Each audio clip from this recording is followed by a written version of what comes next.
Yeah. Big mine's on.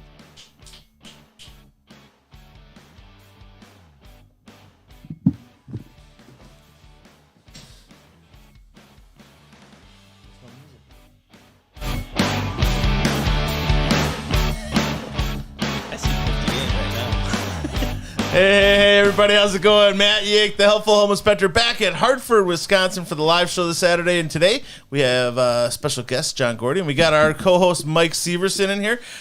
Today we got a lot of good stuff going on, but as always, if you do want to listen to the show and you're not able to tune in today, you can catch the show as our replay, which will be throughout the week. We also have the podcast that'll be up on Monday, and you get that anywhere you listen to your podcasts. Spotify, iHeartRadio, all over the place. Alexa, play the Helpful Home Inspector podcast. I actually don't, Alexa, sorry. Yeah, so we got lots of great stuff for you today. Today, we are going to get into furnaces. We're going to talk a little bit about flush or not to wipe or not to wipe. Aha, that's going to be a good one. But we're also going to talk about joist hangers, and we're also going to give you a little bit of information about how to be safer in your home. So we'll get into that at the end. All right.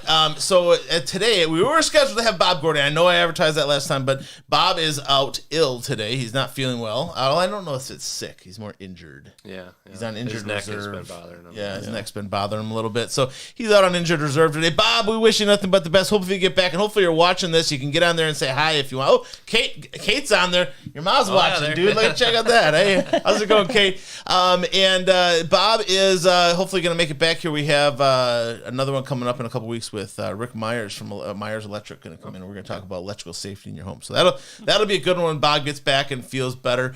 Let's get right into this. The defect of the week. So the defect of the week is something that I came across this week, basically dealing with joist hangers. And when you talk about structure in a home, a joist hanger is a very important piece. Okay, so this is a joist hanger. This is kind of what we're talking about. Okay, and when you don't install them properly, you don't have them in a house installed properly, you can have structural movement, structural shifting, and all kinds of issues, which we've seen a few times. Numerous times. Yeah. And the joist hangers, they come in all different shapes and sizes.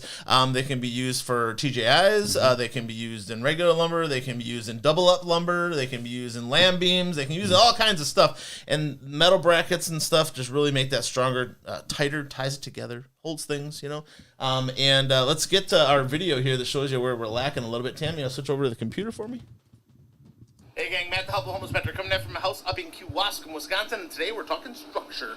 So they have a joist and system here with 2x10s. Basically, they wanted to have an area where the joist did not continue all the way through because of the plumbing that's here. Fine, let's transfer the loads around. They got the idea, all right? However, when they went to attach these things to each other, they didn't do it properly. So these are really old type of joist hangers. Shouldn't be using these anymore. And you can see they didn't even fill all the holes. Back then, they still had to fill all the holes. So when you can do joist hangers on here that have the straps underneath it, you can see that some of the joists have already fallen down a little bit. Here we have a double up that's fallen down. You can see there's a gap at the top up there. Here they should have had a double up joist hanger installed here. Pretty easy fix. It's just a matter of getting the right joist hangers to put in this area to secure the structure. Upstairs, the floor's a little bit unlevel because of this. So easy fix, though. Joist hangers aren't very expensive. Remember, you guys, the better you take care of your house, the better it's going to take care of your house. All right, so joist hangers are essential. As you can see there, the floor's actually dropped. That was about a half-inch gap there, And back in the day, all they would do is sometimes they would slam 3 nails in the end of the board and call it a day, And you can imagine over the course of, that was a 50s house, so 70 years, there was some shifting, moving. The nails were pulling a little bit and stuff like that. So what they had in that house was equivalent of this, which is basically an angle or corner bracket that we might use in construction, where we have 2 boards that are making an angle to each other, where a joist hanger wouldn't necessarily be correct. This is just a different type of angle corner bracket, okay?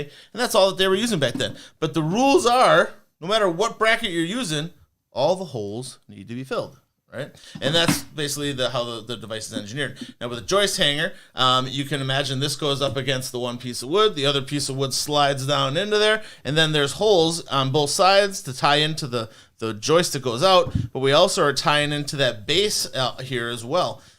So really an essential piece. They come in all different shapes and sizes, but they're an important piece. If you're doing any structure construction in your home, you should involve metal brackets and joist hangers. All right. Can I get that from you real quick? Yes, sir. So I was over the summer. I was actually helping my parents rebuild their deck, and the joist hanger was attached to the house here, one, all the holes weren't filled, but they never screwed in the actual joist that sits in here.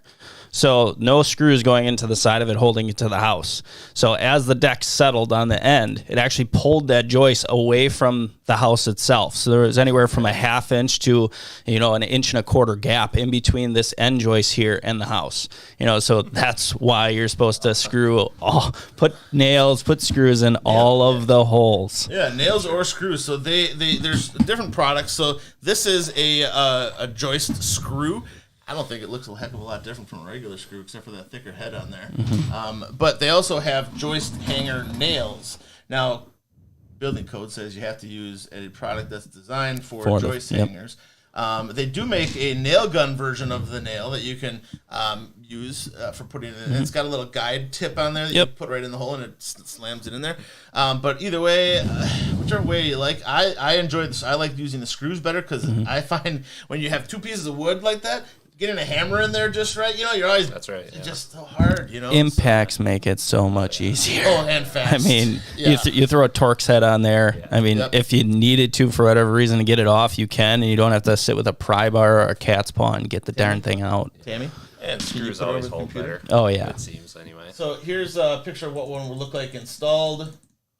You can kind of see what that looks like, and you see here they filled all the holes and stuff like you're supposed to. This is actually a deck application. You can see the deck boards up on top. I mean, the screws and nails, whatever trips you trigger, the only thing is there's a big difference in cost. So here you have maybe 50 screws-ish, what would you say about there? $16. Here you got, I don't know, maybe 100 nails? $4. Bought them yesterday.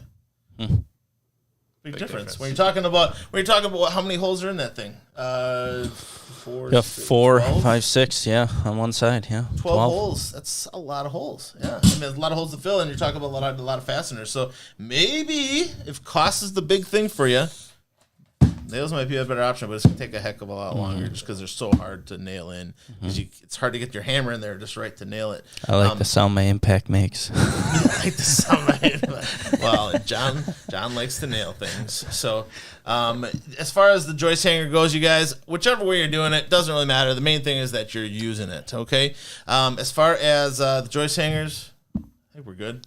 We got it. And these are cheap. I mean, they're dollars for not putting it in that application. I mean, they saved, let's say it's $10, and they're a contractor that's going to get them in bulk, so it's going to be, even cheaper than that. So and then down the road too, like you're saying the floor upstairs wasn't level and everything, and that just creates so many problems too. Yeah, and you could theoretically use the joist hanger to help hold, push things back into place and stuff. If you're using screws, you angle the screw up and it helps pull it up tighter, So lots of options there. Angle brackets, they have a use, but they're not to replace joist hangers. Putting one on each side does not replace a proper joist hanger. Plus, it's going to be more expensive.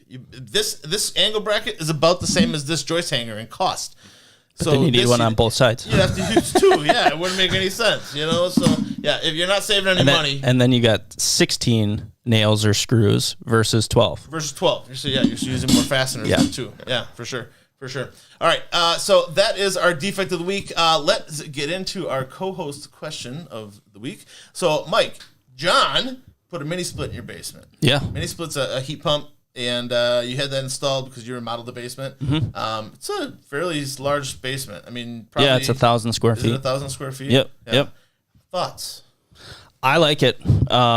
So we got two 9,000 BTU heads down there, one in the big space, one in a smaller space right when you get down to the steps.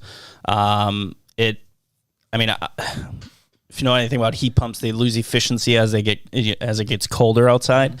But even on the coldest days, it still keeps that basement toasty.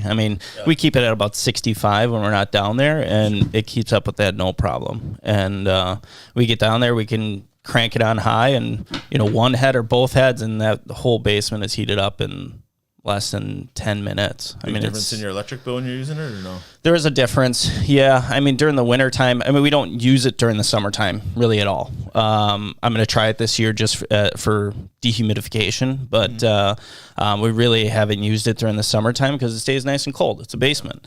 But the plan is to use that a little bit more, but it's probably during the winter time, if it's super cold, it's probably about $75 more a month, something like that.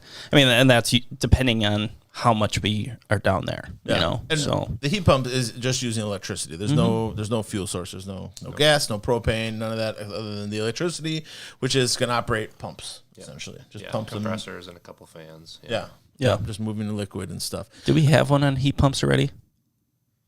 No, we talked about heat pump water heaters one time. Oh, okay. Yeah, we haven't had heat pumps yet. So the mini splitter heat pump that we're talking about, the one that I have can heat or cool, and it's just because of a reversing valve in there that'll actually reverse the flow of refrigerant to either produce heat or cool air. So that's basically what we're like an air talking conditioner about. working backwards. And then there's a head on the wall that is basically basically a point of use head that is literally just for the room, and it distributes that heat. So Yeah. yeah.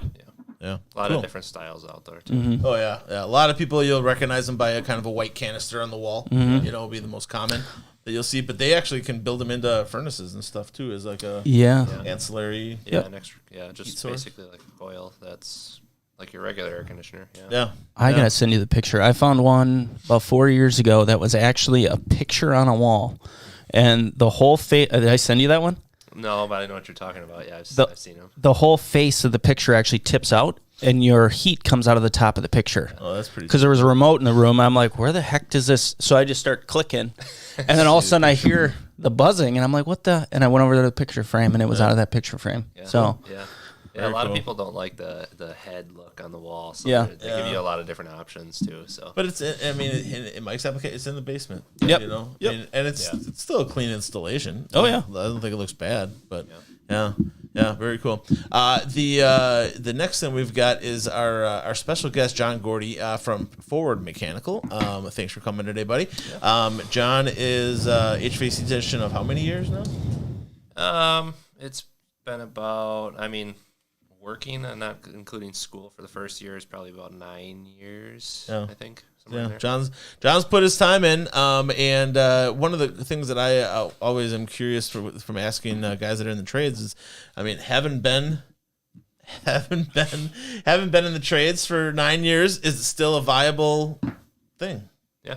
Yeah. Absolutely. Yeah. It's mean, been great. Yeah, and you don't have those school loans or nothing like that, right? No. I went to school initially, not in a union. I'm a union contractor now, but Yeah. I paid for that a little bit. It helped for sure. Sure. But that wasn't, a huge cost or something like that. So Yeah. but once you get into the union, you do have 5 years of schooling, but that's all paid for. Yeah. So and you get paid to The go. union to paid school. for that? Your employer Okay. decides to put you through school Yeah. if they want to. Yeah. And they pay for that. So Cool. Awesome, man. And on average, like say somebody goes and starts as a first year HVAC technician, what are they looking at after, making as far as wages? pay wise, I haven't looked at the scales too much, but I know like pre-apprentice right now I think is around $19 or something like that. So that's like when you first get into the union, Yeah. you find a contractor and Yep. then they start paying you. And then first year I believe is somewhere around like 21 or 22 maybe. Yeah. And then it basically just increases all the way until you finish. Yeah. First year, second year, third year, fourth year, fifth year, and then journeyman. Yeah. Yeah. Well, and that's full benefits. That's pension. That's everything. Yeah. When you start right away, it does start working towards your pension and everything like that. And then through, I don't know, maybe third or fourth year, like you start to get, vision and dental. You don't get all that right away. Yeah. You still have healthcare and all that, but some of it you don't get until a little further along. Yeah. Yeah. So Cool. Yeah, I think definitely the trades is still a way to go. So it's a great option, and something definitely you should think about. Question about the trade. You have pass a class and certain average to pay for them to pay them. Like, did you have to get a B average to get paid? Yeah. Full reimbursement is I think was a B. Yeah, it might be an A now. They change it here and there. Okay. Otherwise, it's like 50%. Sure. Again, the cost of school isn't like tremendous, so if Yeah. you're a bad student, it's not gonna break the bank. But Yeah. yes, you do have to get a better grade to actually get full reimbursement. Yeah, well, and it's not like you're not going to have somebody there helping you or working with you to and a lot of it's probably team stuff. You're teaming up with. Yeah. different guys It's in not the like class. they're to get an A is not necessarily hard. It's just how much you participate and Yeah, stuff like that. if you put the Teachers effort aren't- in. If you don't show up, you're Exactly. not going to Yeah. The teachers- showing up is half the problem. You know? Exactly. Yeah. Yeah. Cool. Awesome.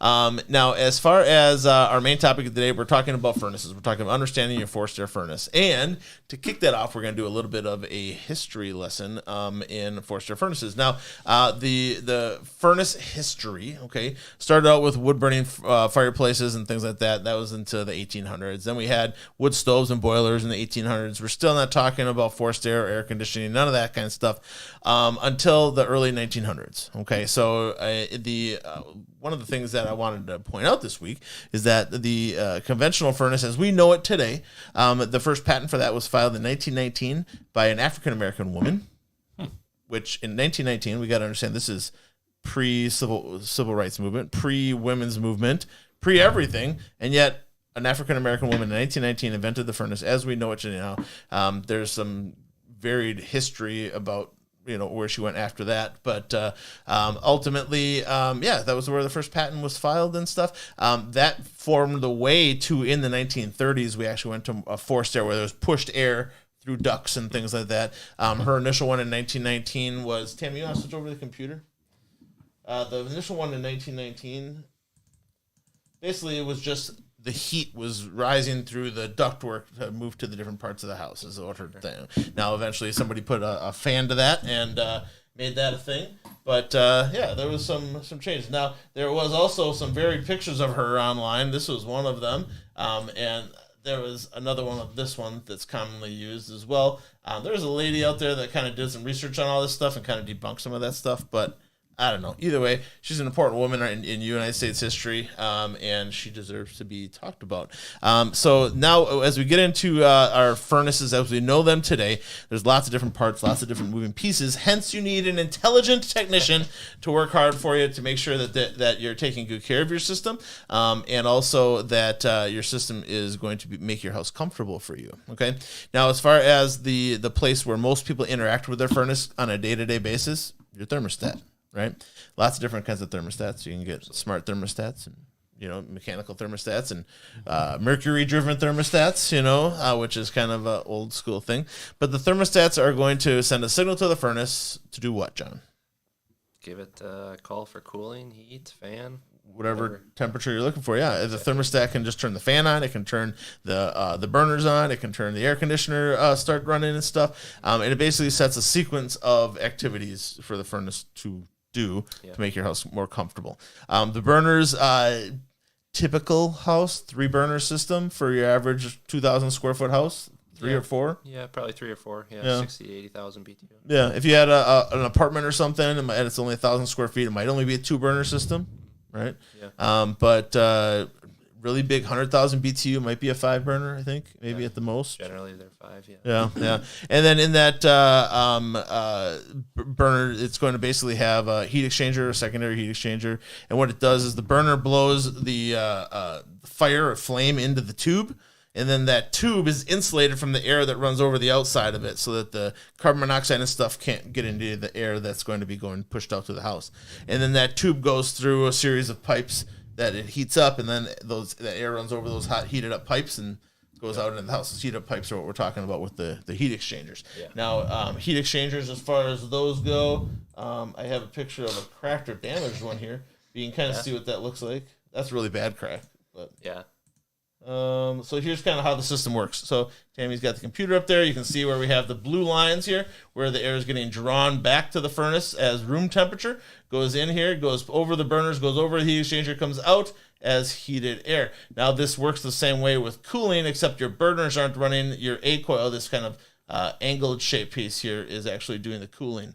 And then the blower is what's moving the air. So the blower is on the bottom down here. Usually they're like barrel Yeah, it's Blowers? like a squirrel cage motor is what they call them. Yeah. Yeah, so if you can imagine a mouse or a squirrel running around that circle or a chipmunk, you know, or whatever in your cage or whatever, getting some exercise, that's what it looks like. But it's got fan blades on it that actually pushes the air out. And the nice thing about those is they last a really long time, and that's why they kind of use those, right? I mean, Yeah, they really don't. They don't fail too often. yeah, I mean, if you use the bladed, where it's got just like the 3 blades on a fan, you wouldn't get as much air volume because this thing has probably 100 blades on it. Yeah, a lot. Yeah, it's a wheel with a bunch of little fins like all the way around it. So Yeah, so there's a lot of blades there moving, and then that pushes the air through the ductwork. The ductwork basically is the metal ductwork that you see in your basement and stuff. And you have your return and your supply, and then sometimes you'll have extra air intake if necessary for like a makeup air, right? Go from the outside. fresh air. Yeah, fresh air intake. You know, that's not always required. I think that's part of the balancing of the system and stuff, right? Yeah, that and just if people want fresh air, because I don't think residential homes require fresh air intakes. Yeah, it's an option, right? Yeah. Exactly. Yeah. Now, as far as sizing your system, lots of times they will talk about load calculations. Can you explain what load calculations are? Basically, like your entire home, like windows, doors, everything that has a heat loss to it, and basically you calculate your entire home square footage, how windows, doors, all that stuff, and you size based off of all of those calculations. The windows and doors are mixed into that too? Yeah. Oh, okay. So yeah, everything has its own like R value and then like actual heat loss to it. Myself, I don't do a lot of that because it's more sales and whatnot. But I mean, we've gone through it in school and stuff like that. So Yeah. I've done a little bit of it. Yeah. Essentially, I think it. Would you recommend fresh air intake or not? I would be all for some fresh air intake. I'd rather see like an HRV or ERV. system installed. HRV, ERV systems, we'll cover that in another episode. But basically what it does is it exchanges the air from the outside to the inside, passing it through a baffle, preheating the air as it comes in from the outside. But it's like a constant air exchange. I mean, some of those things can exchange all the air in your home in 3 minutes, you know, depending on the size of them. But, I mean, the more fresh air you get in, the more stale air you get out, the healthier you're going to be in the long run. A little bit more maintenance with those because they got filters inside and stuff like that, but it's a really good. I like them. Yeah. Well, and if you get into an ERV system, then you can also manage moisture in the home too. It can be your humidification and dehumidification as well. So there's pluses. I mean, it's about what, $1,500 in ERV, HRV? Yeah, they range dramatically too. Yeah, depending on the size and stuff, I'm sure. Yeah, Jeff put one in and it was about $3,000. Really? Well, I guess he didn't have one, so you had to do the ducting, you had the unit, you know, the wiring, all that kind of stuff. So and it's all post construction, so that's you have to work around what's all there already and stuff. So a little better efficiency with that too, though, because like you said, it's passing through and it's heating the air that's coming in, so you're not dumping it's not 0 degree air. It's from not outside. like opening your window and just letting fresh air in because then it's not partially heated at all. You're just losing everything, you know? Yeah, for sure. And then as far as the load calculations go, you guys, if you can think of measuring the volume of conditioned air in your home is ultimately what load calculations are for, right? Yeah, for the most part. Yeah. So how much air do you want to heat or cool in your home? And that's going to determine the size of your furnace. So how many BTUs your furnace and your air conditioner need to be, so that they can not only heat and cool your home efficiently and effectively, but also so that you're not over. What happens if you have too big of a furnace? It's short cycles. It's just hard on the equipment, and basically you're not getting that efficiency out of it. Yeah. It'll probably do okay, but it might get too hot, or it'll obviously so short cycling. It'll just come on, come off, come on. Yeah, and that extra wear and tear. Yeah, I had a 1,000 square foot house that had an 80,000 BTU furnace in it. So in order to get it run, they cut a hole in the bottom of the return duct in the basement. So it's literally drawing from this high off the ground in the basement to get it to run. And I mean, that place, it heated up in about 2 minutes. That's twice the size of it. And general rule of thumb for that, when you go into a house, it's my understanding it's about 30 BTUs per square foot, roughly. Yeah, I think somewhere in there.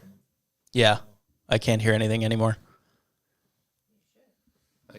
Can you guys hear us online? Yeah, mine's gone. I can't. Are all you have everything? Yeah. The mics are all I can on. hear everything. You can? Yeah, I can On still the hear bottom? everything. Yeah, I can hear everything. Okay. I can't hear anything. I'm not hearing anything out of the headphones, really. Oh, as long as they can hear us, I guess that's all that matters. Mine are good. Yeah. Sounds So, are good. Yeah. All right. Cool. so yeah, it's about 30 BTUs per square foot, roughly. I think so. Yeah. And Okay. that'll probably depend again on like windows, doors, Windows, and stuff like insulation that. doors, yeah.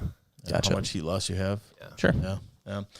Now, as far as general maintenance go, general maintenance is what I would say every person should be doing at their house, not what an HVAC technician does. That's going to be your annual, semi-annual maintenance that you get done, right? Yeah. What are we looking at besides? I mean, changing your filter. I mean, yeah, basically is filter change for residential homes. Yeah. Yeah, change your filter, vacuuming it out.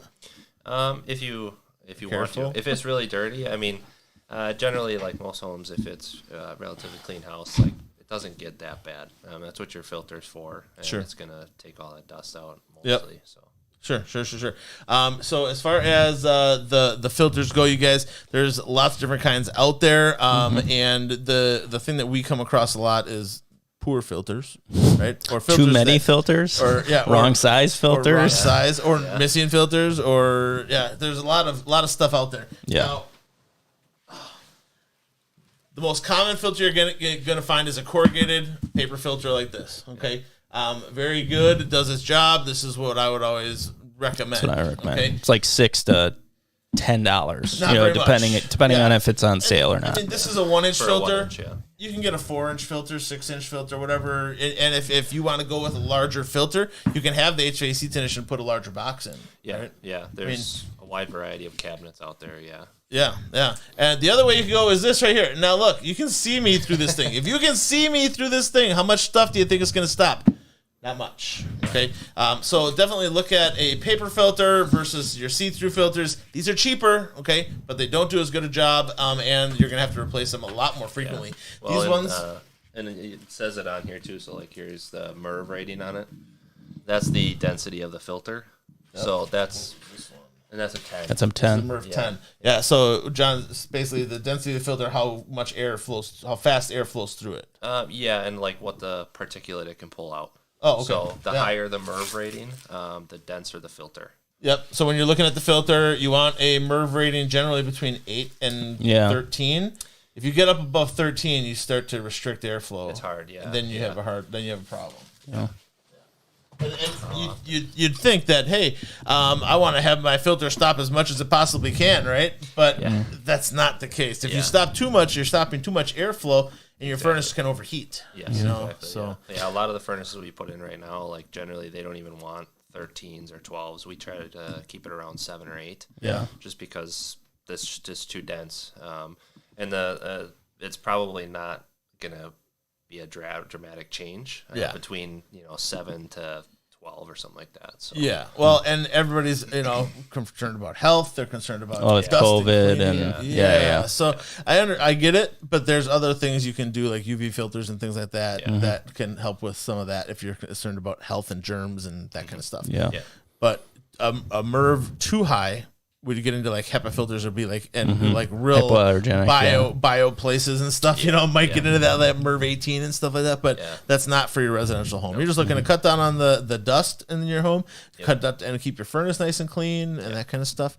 With a 1-inch filter like that, what are we looking at? Change rate? I tell them every 3 months. Now, if you come to my house, I got a 80-pound Siberian Husky and a 70-pound Retriever. I got kind of like the Wild West over there. I got tumbleweeds running around, and I change mine like every month. I check it, But I generally tell everybody, once a quarter, every 3 months, and then the thicker filters, 4 to 6 inch. I always tell them 6 months. Basically when the clocks change. You can also get them on Amazon, set up as a reoccurring charge, and when it shows up, put the darn thing in. Easy way. Filters.com too. There you can go. Get them in Yeah, bulk. yeah, you can yeah. buy like 10 or 12 of them at a time and save some cash that way too. So just gotta remember to put them in then. exactly, that's the thing is remembering to put them in. And with your filter, quick tip: when you're putting your filter in, take a piece of painter's tape, put a piece of painter's tape on the top, and fold it over so there's a tab hanging off, and put one on the bottom, and that way it makes it easy to get in and out of your opening in your furnace. 'Cause sometimes those furnace slots are pretty tight. Yeah, yeah, they're hard Yeah. to get in and out. Yeah, and some of the more expensive filters actually have thumb holes and things, for grabbing it. Can I have that filter again? Which one do you want? Just the white one. Sorry, I didn't mean to cut you off. You can finish that. No, absolutely. What do you got? There's also an airflow direction on your filter. Important. There's an arrow on it for a reason. So One side has like a wire mesh so that it doesn't pull the filter basically off of the backing of it. yeah. Yeah. So the arrow is pointing this way. So what John is talking about, there's a wire mesh on the backside. You can cardboard feel mesh it. too. Yeah, you can feel it with your finger, and that should be facing your actual fan motor or your burners, like basically the bottom of your furnace cabinet, and the return air is going to be coming through this way, and then it's going to go up into your furnace through that side. Right. Yeah, if you have it the wrong way, you don't have the extra support. The other side, what John was saying, is it can collapse Correct. into the Yep. squirrel cage, and then you got a problem. Yep. Yeah. How do you feel about electric filters? They're not very popular anymore. Yeah, very they've popular. gone away. Yeah. More so like UV lights and ionizers we see now. So, Yeah, a lot of that for health reasons. Yeah, yeah. So electronic filters are, I see it as just an upsell for some HVAC technicians. I don't think it actually does what it's intended to do. And most oftentimes, the electronic filters, they don't get cleaned like they're supposed to, because electronic filter is supposed to send electricity through the filter and attract everything with static electricity. yeah. Doesn't really work that well, you know. And so but even when it does, it requires cleaning regularly. So you have to turn the furnace off. You got to take it up. You got to clean it out. Make sure it's completely dry before you start sending electricity through it again. And then you got to. That's just the whole process. And really, the electrician is probably making a couple extra hundred, or the HVAC is probably making a couple extra $100 putting it in. But really, I wouldn't. Yeah. Ever suggest an electronic. This air is just cleaner. so much easier. When 3 months comes, you take it out, put a new one in, throw this one in the garbage, And it does the job. and it does the job. It does the job. Yeah. It really, it's just that's what it all comes down to. As far as furnaces go, there's lots of fuel sources. The most common today is natural gas, right? They do make electric furnaces, which are not very common and kind of expensive to operate. They have propane furnaces, which is if you live in an outlying county or something where you don't have a natural gas service, propane works. And most furnaces can be converted over to propane. It's just a kit you have to install. Just like an or something, oven. right? Absolutely. Yeah. And then back in the day, there used to be coal furnaces, which is not used anymore. I don't think I've seen them anywhere. We've gone into houses where we've seen coal chutes. Coal chutes where they used to shovel the coal down in the basement or have a separate room, that had black marks all over it, from the rock and coal that was coming in. And then we also have direct wood and indirect wood. Like if somebody had a wood thing out in their yard, and then they basically pipe water through there, right, or glycol or whatever they're using, and then that goes and through a coil in the furnace and acts as the heat exchanger essentially, which would be that indirect. There are still some houses we come into where they have a wood furnace in the basement. You got to stoke that sucker, and not the safest. And I would imagine insurance costs would be up dramatically with that kind of a situation. Plus, if you're burning that much wood, you got to get your chimneys cleaned all the time, and it's a lot of maintenance, a lot of extra things that go into that. Now, as far as a furnace goes, how does somebody know when their furnace needs to be replaced or repaired? What's the criteria that you're looking at? Doesn't work. Generally, like a lot of the furnaces these days are going to be probably around 15 to 20 years, 20 on the high end. But you'll notice a lot of different problems happening. A lot of people replace them just when they're getting to be 15 years old. They don't want to take the chance of it quitting. Going out in the middle of winter or something like that. Yeah. So, but yeah, usually you're going to have an issue that's going to occur. Secondary heat exchangers are probably the biggest right now. They'll get plugged up and crack, and that'll cause problems. It'll go off on high limits and those kind of things. High limit meaning like temperature. So there's a little limit switch that goes inside of the heat exchanger compartment.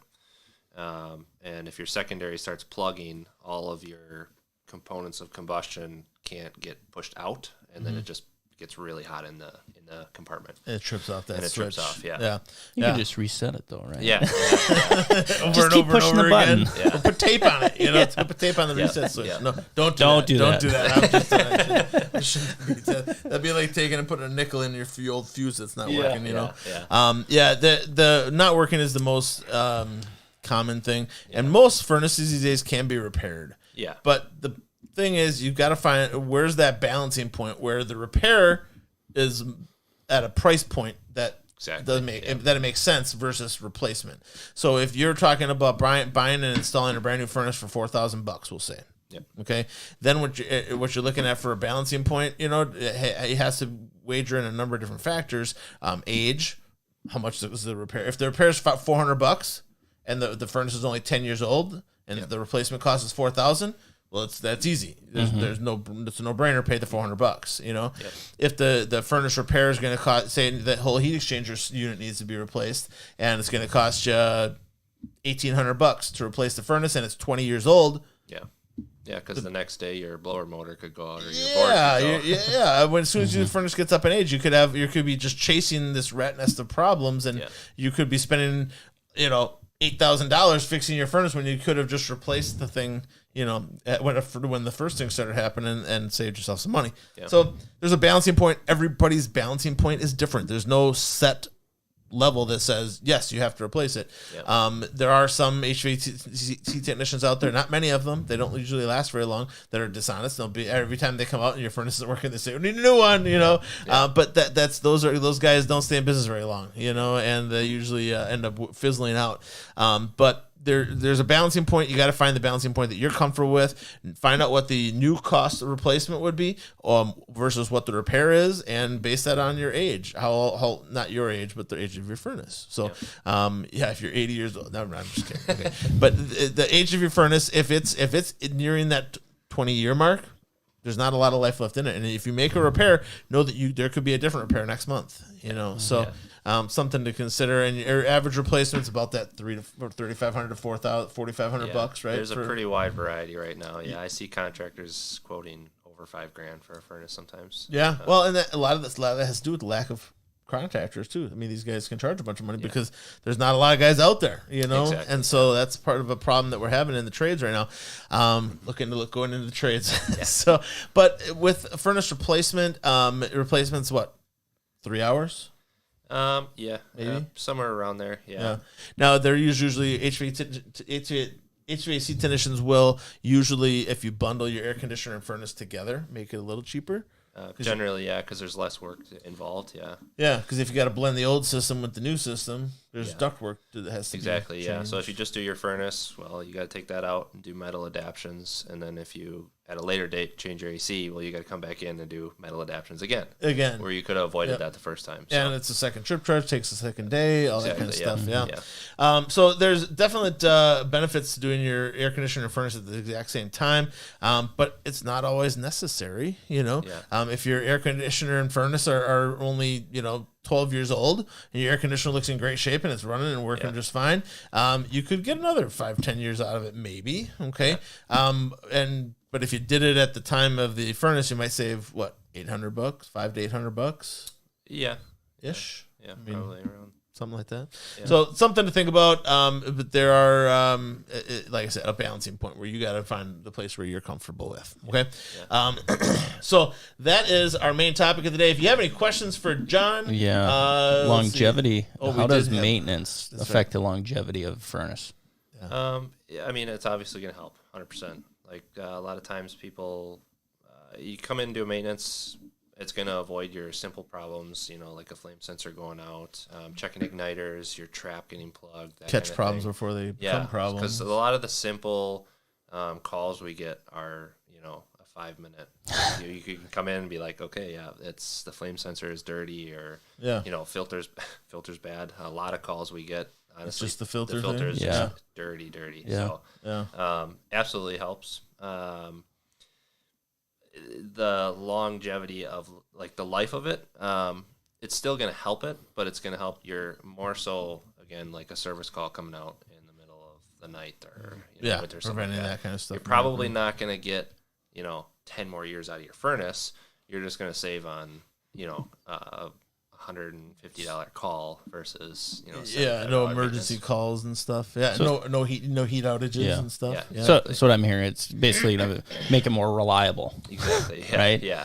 Yeah. Okay. And usually, when I'm talking to clients, I'm suggesting an HVAC technician every 2 years. If you do HVAC technician maintenance have it done on your furnace and air conditioner every 2 years, you're ahead of 95% of the population in the United States. So that's a good thing. Most of the time, people ignore it, just like they ignore their roof until it's a problem. Until they're cold, they're not going to do anything with their furnace, which is sad because you could make your furnace.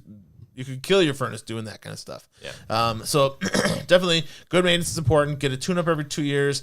If somebody's coming out trying to sell you a 6-month maintenance package that they come out every 6 months, you're wasting your money. Yeah. Okay, that's just somebody taking advantage of you, and you probably want to go find somebody else to work with because those 6-month maintenance schedules are completely unnecessary. As long as you are physically capable of changing your own furnace filter. So Yeah. I'm not saying if you have a hard time getting on the stairs, go down, try, you know what I mean? But yeah. Filter, and then even like air conditioning and whatnot. So you can like wash the outside of your coil off. People are plenty capable of doing that. Just Yeah. take a regular garden hose and clean all the grass and Yeah. I dust can't or use my whatever. pressure washer. You can, yeah. I'll be out in a week after that. Though. Yeah, if you use a pressure washer and air conditioner, you're going to blast the hole right through the fins and Oh, stuff. and keep dogs away from your air conditioner. Yeah, Can't- dog pee can wreck them pretty bad. The ammonia in the urine basically eats away the outside of your air conditioner. You end up replacing it. Yeah. So, That's no bueno. real quick on filters. So, I don't know how many times I've gone into a house where the filter looks like it hasn't been changed in like 6 years, and there's 2 retrievers or something that's been in the house, and the unit's just basically shaking itself apart. Well, why is that happening? Because it can't move any air. It's trying to pull air from anywhere but where it's supposed to be pulling it from, because it's just packed. Blocked, Yeah. It's basically like putting your filter in with the plastic on or something like that. Yeah. I mean, there's zero air movement through there. So, Yeah, you're not getting good airflow to a certain part of the house. Could be your filter's blocked. Could Yeah. be a damper Yep. that's turned off. and that's definitely going to hurt your furnace. Like that will, I mean, again, it's going to go off on high limit because it can't move air through there. So everything is getting super hot, and it's just you could get a crack in the heat exchanger. Secondary could crack, those kind of things. That's definitely what happens. Definitely And something to think once about. that fan motor's out of balance, there's no way of rebalancing that. It's hard. Okay. Yeah. I mean, you can kind of, but it's not really meant to be. Yeah. Do that. So, but that'll probably your motor will probably die before it'll get out of balance. Gotcha. I got one other tip. He was talking about things that he comes in for service calls all the time. I tell everybody at my home inspection, there's a little light switch, or there should be, on the side of your furnace. And if that light switch gets tripped to the off position, you're not going to have heat or cool air in the house. So if your furnace is running and then all of a sudden it just stops running and somebody was in the basement, like kids, they like to do this like Christmas time. It looks like a light switch that you would turn off the lights or whatever, but it's not. Yeah. it's Check just- that first. I'll save you $100 to get somebody like John out there. Sorry, Yeah. John, I'm taking business away from you, but I'll save you $100 to flip a light switch back $100 would on. be cheap, I think. Probably. These days are probably 130. If it's on Christmas, you're going to be right? paying an emergency service too, and Triple so yeah. Make sure your power's on. Change your filter. Most furnaces have like little LED displays at like the bottom panel, and what's that? somewhere in the book or whatever it gives you a pretty good idea of what might be happening. Yeah, So- a code type of thing. Yeah, exactly. Yeah. Cool beans. If you have any other questions for John or about furnaces or anything, he's here to answer your questions. He'll be hanging out with us for a little bit. We're going to move on in our agenda today. We're going to talk about the giveaway of today. And the giveaway today, we have a $25 Buffalo Wild Wings gift card. All right. And if you know the answer to this question, first person type it in there. And if you won a prize previously, you are disqualified from winning the prize this week. Wink, wink. So what is the minimum R value in an attic space that you should have in the state of Wisconsin? What is the minimum R value in an attic space you should have in the state of Wisconsin? We'll have a secondary one, I think, and we're gonna we're going to put a drain weasel on the line. So if you can tell me what is the recommended level today, if you were to build a house today, what is the recommended level of insulation you should have in your attic? We want these numbers in R value, folks. R value. So give me an R value that you think is minimum, and the R value that is expected in a new home today. So if you got either of those answers, put those in before the end of the show, and we will be happy to ship you your Buffalo Wild Wings gift card for number 1 or your drain weasel for number 2. All right? Everybody needs Do they have to hit weasel the for number their on the drain. head? They got to be close. Okay. Well, Closest the person range, wins. the recommended level is it would be there's a range. It's got to be within that range. The minimum is a hard number. Gotcha. So that's why the bigger prize. We want some wings, people, you know? Now, the next thing we're going to get into is the mystery box battle. Michael, you want to grab the mystery boxes? This should be interesting. Who's doing it? You, me? I think Or it's him just- I think it's you and me. John can decide who wins the argument. I don't know how this works. Oh, We're going to we'll find explain. out. We'll explain. We'll explain. Here, let me just feel peek real quick. No peeking. No peeking. You can lift them up and shake them around if you want. He's got to guess what's in them, or No. No. So basically, the way the mystery box battle works, there's 2 like materials. So it could be vinyl flooring and laminate flooring, or it could be plywood and OSB, or it could be We We did caulk had, and silicone. Yep. yeah. We caulk and also silicone. had copper versus PEX. Oh, I Yeah. wish I would have had that one. Yeah. That would've Or been a me good and one. your dad did concrete versus asphalt for your driveway. okay. I definitely won that battle.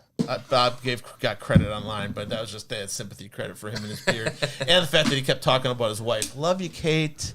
R39. Not right for either question, but close. Welcome to keep trying. Just a bit Just outside. a little bit. Not bad. All right, so that's you got your pick. I think so. You're in. All right. Yeah. Let's see what we've got. Does Mike, he know what's in these boxes, Tammy? John?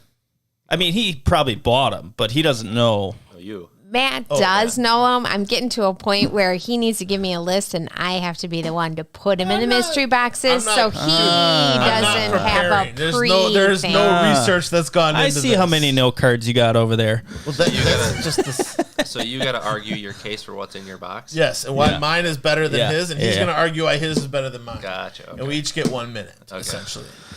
Are So, we ready? you want to go open them up? Let's Yeah. see what we've got. I got a do not eat pack. That's not it. That's Oh. just keep that dry in there. There's something in there.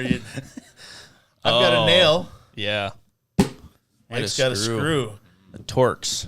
That is a Torx bit screw, which is the only kind. I mean, I mean, that's really folks, what you should if be you're using. going to the store and you're buying screws, Torx bit is the only way to go. Yeah. If you're buying Phillips, you're buying the wrong stuff. If you're buying flathead, holy cow, join the 20th century. You know, yeah, that's bad news. But yeah, and square bit, you want to avoid that too because they get rounded over all the time. You know, they're better than Phillips, Yeah. but square drive is still Torx is the way it's at. But yeah, so Mike's got a Torx bit, 3.5-inch screw. I have a adhesive coated 3.5-inch nail, and we're talking framing. So if we're framing, which one is better and why?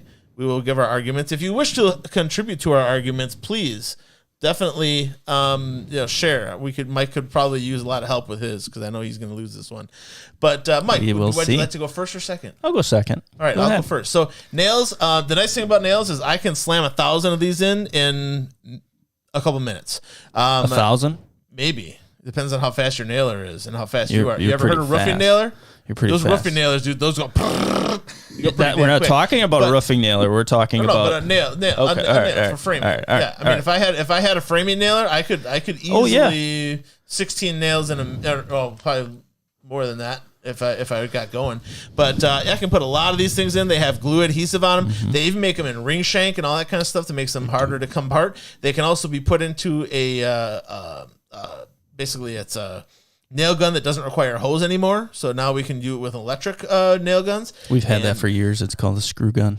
Go on. Hey, don't interrupt my time. Sorry. So when it comes to these nails, I can put a lot of these things in no time, and Yeah. they are strong and they do a really good job. They've been around for a lot longer than screws have been around. You know, plus your screw's going to take forever to drive in. You got to carry a whole pouch of them. They're much more expensive, probably double the cost. Yeah. You know, and they don't. Well, they do make guns for them, but they're really not for framing or anything like that. So you're stuck carrying a pouch of them or holding them in your mouth and stuff. I just got a nail gun. Bang, bang, bang, bang, bang, bang, bang. I'm done. I can put a whole wall together in no time while you're still on your third screw. What do you got? That's only if you're shooting them out of a gun. If you're doing them by hand, I bet you this is faster. Because I guarantee you're going to miss. At least one of the So this is a That's coated. who's swinging the hammer, me or John? This is a coated deck screw, Torx. Like I mentioned, you can put it in with a regular screw gun and impact.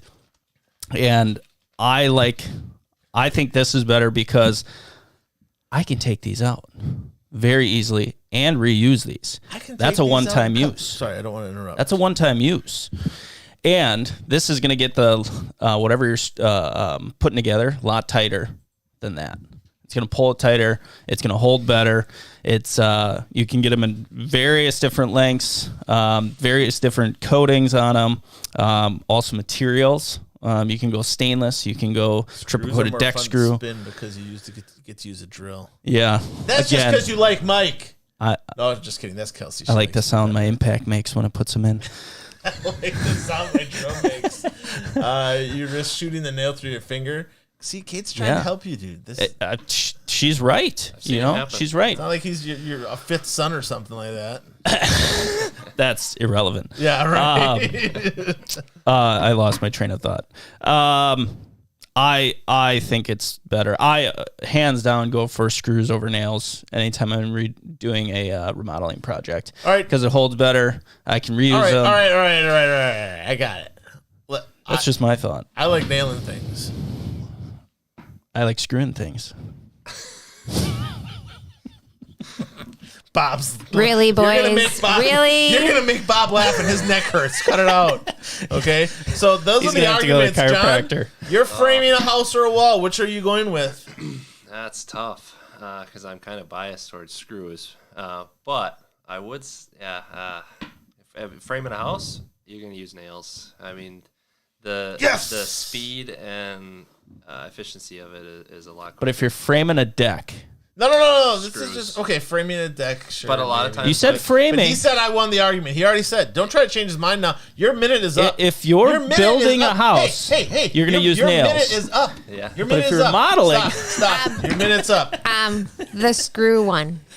Screw one. Screw. The screw. But John one. was the one that got to pick. Yeah. Oh, well, He said the nail was don't win. let the screw one online. You know, everybody else is. I use a screw pretty much 100% of the time though. So if Wood that- will not rot around the screw before the screw gives way. what's that? the wood will not rot. Around the screw before the screw gives way. I think they would rot around either. I think the point that's being made is it's harder for the wood to come apart from a screw than a nail. Like Well, oftentimes you Yeah. see the Expansion wood. and contraction, Yep. then the nails pull out because You know, you've if never it seen moves that or shifts before. in the wood. Yeah. Okay, all right. Sorry. You already lost the argument according to John.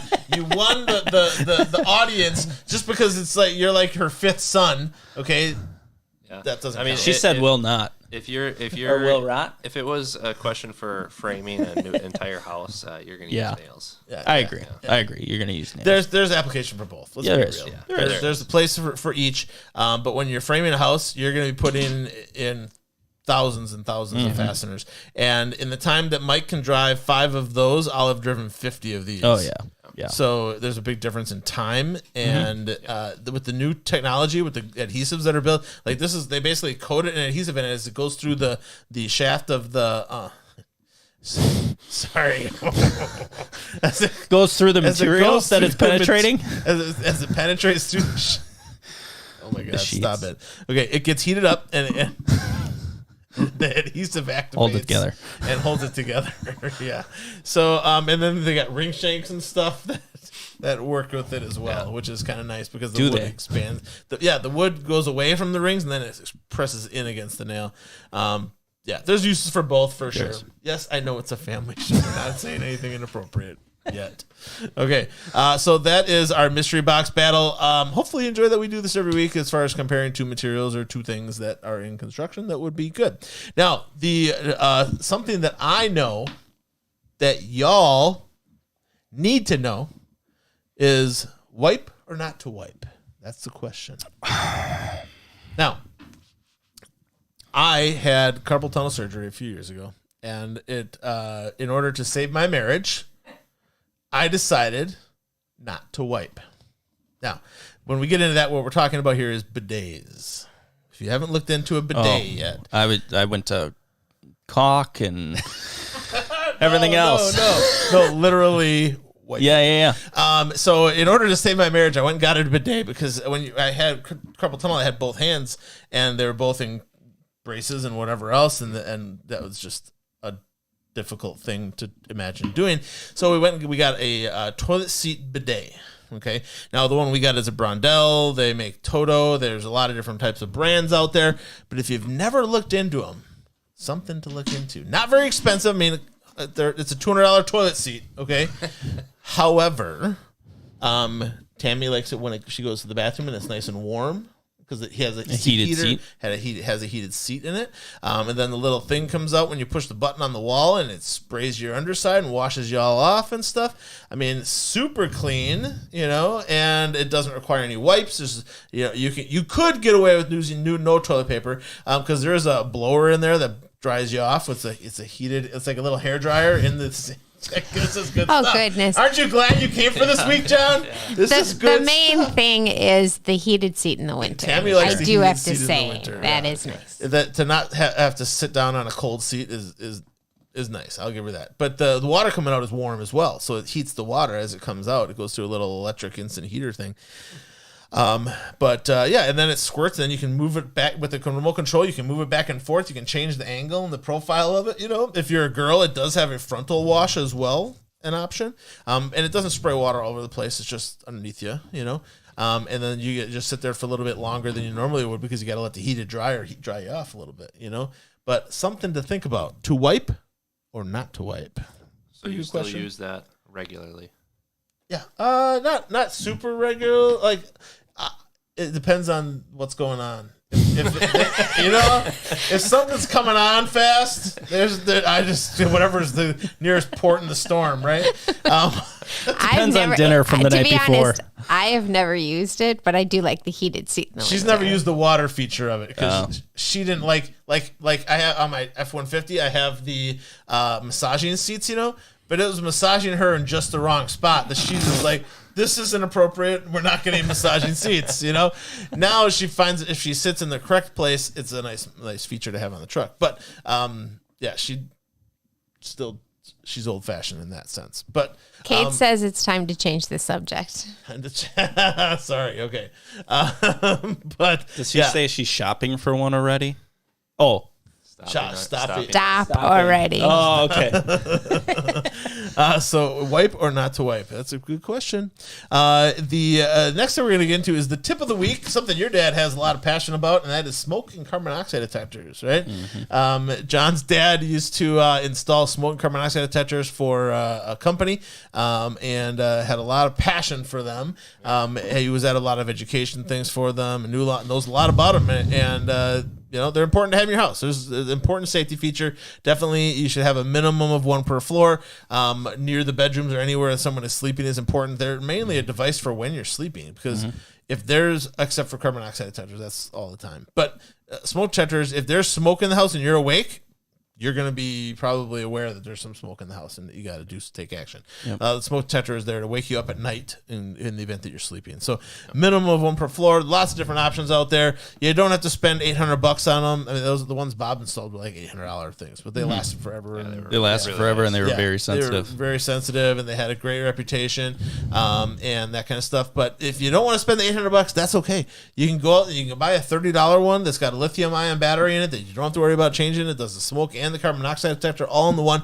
We have a separate video on that on the Helpful Home Inspector Network, so go to our videos stash. We have about 110 videos in there. One of them is about smoke carbon monoxide detectors and how to choose the right one, and how and where you should be installing them. And there is different types. There's different types of. And for someone who has experienced a house fire and lost an entire house fire, definitely getting smoke detectors and carbon monoxide detectors will save lives. Yeah.